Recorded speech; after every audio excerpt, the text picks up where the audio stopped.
plus que jamais, l'unité fondamentale du cinéma de Tarantino, c'est la scène. C'est quelqu'un qui pense son film en pensant des scènes. Et puis après, ma foi, si ça peut faire un film en mettant bout à bout, en étant un peu malin, si on peut filaturer un peu tout ça de sorte que ça ressemble à un récit, tant mieux. Là, il n'a même pas essayé. Il fait que des scènes. Hein. Et il essaie à chaque fois de rendre intenses ces scènes-là. Moi, je pense qu'il y a un truc qui m'est apparu plus que jamais, encore une fois, dans ce film, qui me paraît vraiment éclairer totalement l'art de Tarantino, qui est quand même un grand art. C'est qu'on a affaire à un cinéma qui est un passionné du concret. Complètement à l'inverse de sa réputation. Parce que qu'est-ce qu'on dit de Tarantino ? Avec quoi on nous rebat les oreilles depuis 25 ans concernant Tarantino ? C'est qu'encore une fois, c'est un cinéaste hyper référencé, qui ajoute des strates aux strates, qui ajoute à une strate qui est celle du cinéma, le cinéma, donc première strate d'artifice, le cinéma. Tarantino arrive et il fait du cinéma, du méta-cinéma, du cinéma qui cite le cinéma. Donc il met 2 couches d'artifice. Il rajoute une couche d'artifice sur une couche. Moi, je crois que c'est le contraire. Je crois que l'opération de Tarantino, c'est de revenir toujours au premier degré de la matière. Toutes ces scènes sont traitées comme ça. Les cinéphiles adorent se branler eux-mêmes, s'écouter, être sachant en repérant les références dans Tarantino, mais il ferait mieux de mieux regarder ce qui se passe dans ses films. C'est-à-dire qu'à chaque fois, les scènes essaient de se remettre dans un premier degré, dans une espèce de littéralité matérielle. C'est ce qu'il fait avec Hollywood. Matière brute. C'est ce qu'il fait avec le cinéma dans ce film. Le cinéma, on peut dire, c'est de l'artifice, c'est de la fiction, c'est le monde des rêves, c'est le monde gna gna gna. Mais il reprend toujours le cinéma par où, quand vous êtes en train de faire du cinéma, vous êtes toujours, même si vous êtes en train de constituer un monde onirique, d'un monde fictionnel, vous êtes toujours en train de faire quelque chose de concret. Un acteur qui joue un cosmonaute qui serait sur Mars, eh bien, ce qui est faux, c'est qu'il est cosmonaute, ça c'est vrai, c'est fake. Par contre, ce qui est vrai, c'est qu'il est en train de jouer. Il y a un vrai mec qui est en train de jouer ça.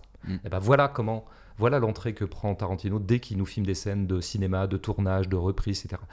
À la fois la vie quotidienne d'Hollywood, à savoir, tiens, des fois il y a des pauses, entre les 2 pauses on s'emmerde, donc on lit un livre, etc. Donc là c'est très documenté. Mais il y a aussi, par exemple, il y a cette belle scène où DiCaprio se plante dans son texte, Ricky Dalton. Que j'ai mis dans le teaser d'ailleurs. Ouais, qu'est-ce que c'est qu'un acteur qui se plante ? C'est un acteur qu'on voit travailler mieux que jamais. Parce qu'un acteur qui se plante pas, on pourrait presque croire à l'illusion et donc se projeter totalement dans le personnage qu'il est en train de nous jouer. Quand vous le faites rater, quand vous le faites oublier son texte, c'est ce que fait Tarantino, vous montrez mieux que jamais qu'il y a quand même un mec là qui est en train de se souvenir d'un texte, puisqu'il s'en souvient pas. Donc voilà, mais tout est fait comme ça. Tout est fait pour re-rendre matériel le cinéma. Et avec ce rêve qui est un rêve fou de cinéphile, en fait, ça serait pas que le monde se mette à ressembler au cinéma. Ça, c'est un rêve de cinéphile nihiliste et ressentimental contre le réel. C'est le contraire.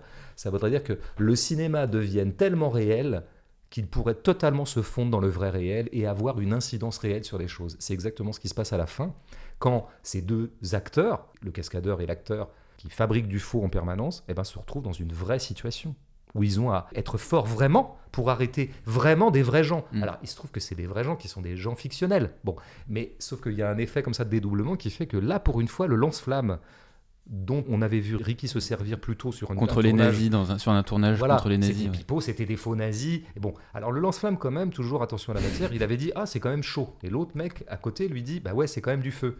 C'est une fausse scène où on va faussement tuer des nazis, mais on est quand même en train de manipuler du vrai feu.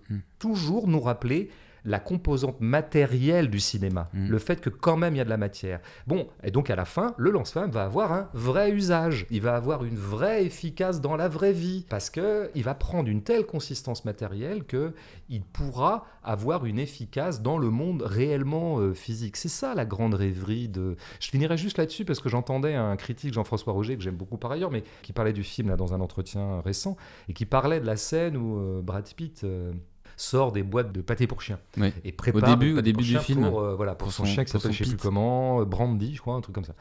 Et c'est une scène assez géniale parce que tenir 3 minutes sur Brad Pitt qui prépare de la pâté, c'est quand même assez extraordinaire. Bon, on pourrait gloser beaucoup cette émission et Jean-François Roger disait oui, c'est les boîtes et les boîtes pour chiens. Moi ça me fait penser aux boîtes Campbell de Warhol et je me dis en fait Tarantino, son art c'est le pop art appliqué au cinéma. Je résume un peu la pensée de Jean-François Roger qui est tout sauf bête.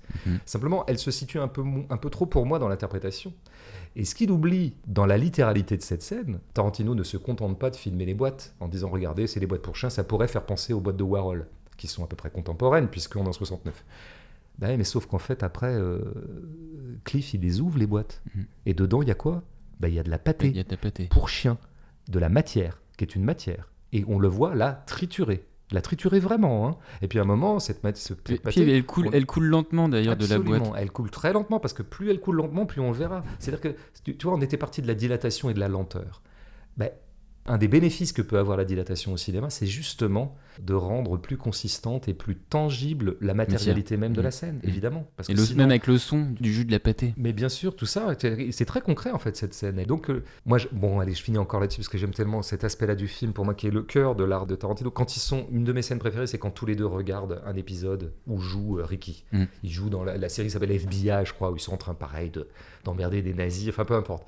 Et tous les deux commentent. Et ce que j'adore dans leurs commentaires, j'adore déjà qu'ils commentent, qu'eux-mêmes regardent, qu'ils soient des spectateurs de télé comme tout le monde, sauf que l'autre, il y a quand même un des deux qui joue dedans, quoi. Bon. Et parmi les commentaires, il y a des trucs super, parce qu'eux-mêmes rentrent dans la fiction de temps en temps en disant « Ouais, bien envoyé !» C'est-à-dire comme si c'était des vrais coups. Et effectivement, c'est...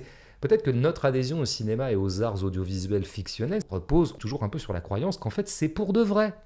C'est pour de vrai. Et il ne peut y avoir de magie du cinéma qu'à partir du moment où, quelque part, notre corps a intériorisé cette idée totalement fausse que c'est pour de vrai.